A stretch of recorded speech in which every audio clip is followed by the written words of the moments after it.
Afternoon. Happy Friday. I am so excited for this weekend. I don't know about you, but it is going to be gorgeous here in Minnesota. It's gorgeous today, and it's going to be gorgeous here in Minnesota this weekend also, and I just can't wait. I'm looking forward to being outside and spending time with family and enjoying just the great outdoors and some nice warmth this time of year for one of the first times this year. So if you have some awesome plans this weekend, I would love to hear about them. But I thought I would pop in here. And by the way, I should introduce myself because there's some of you who maybe don't know me as well. My name is Andrea Oram. I am a natural living guru. I'm great at helping you and helping myself really to take care of my mind, my soul, my body naturally, and to be able to thrive. I also am a music teacher, so I teach music lessons, and I love helping people experience that joy as well. And I've dealt with a lot of TMJ issues in the past, so I am kind of a TMJ guru, if you will. And I just love sharing my knowledge about how I have helped with that with other people. And I'm actually making a course on that. So if you're interested in that, let me know in the comments, or you can message me or whatever have you. Send me a carrier pigeon. And I would be happy to share with you a little more info about that. But today, my topic is how successful people make decisions. And the reason why I picked this topic was I thought backtrack a second. I was listening to one of my mentors, and she said something that really stuck with me, like really, really hit me hard. And I was like, ooh, that's good. I need to think about that and process that some more. And then I thought I would share with you about what I've been thinking about. So she said that waiting strengthens our waiting muscle, AKA makes our weakness stronger. Let me say that again. Waiting strengthens your waiting muscle. So what she was referring to is like, okay, I'll backtrack. So successful people make decisions, and if something comes your way and there's a crossroads to take, you take it. You take one step or the other. You don't sit at that crossroads and sit in indecision and thinking about it and running around and ruminating on it in your head until you talk yourself idea, right? Whether it's a good idea that you came up with or something that somebody shared with you and it hit you and you're like, oh, I need to do that. But then you sit and you say, wait a second, and you think about it way too much, overthinking, right?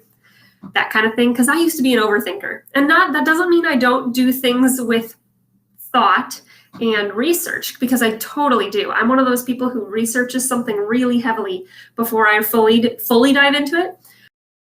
But when I have that gut feeling of like, oh, I need to do that, I have gotten so much better at just taking that step and making the decision and doing it when I know in my gut, when I know in my heart that the time is right. So what I mean by that is that successful people make those decisions. They don't just sit and ruminate on it a lot. Versus unsuccessful people let people make decisions for them, or let decisions kind of be made for them passively.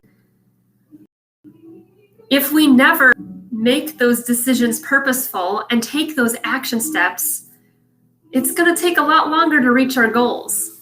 Successful people reach goals, whether that's a small goal, a baby goal on the way to a big goal, on the way to an even bigger goal, on the way to an even bigger dream or goal.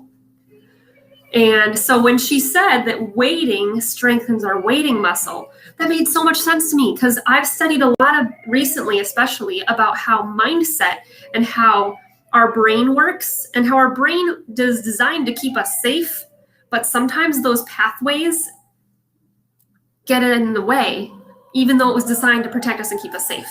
So I just was thinking about when she said waiting strengthens the waiting muscle, it's that same concept.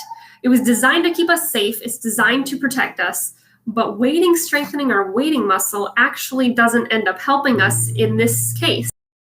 In this case, we need to step out and take that hard decision and be like, oh, this doesn't feel comfortable. I'm not quite sure, but I know it's the right decision to make, so I just need to make it and go for it. That's what successful people do.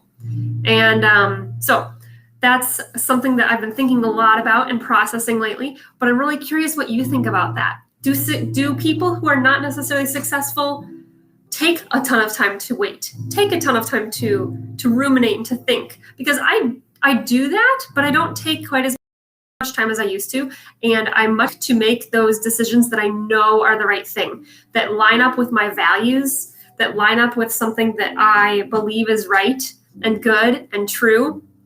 And I'm just curious what you think. Do people who are can you be super successful?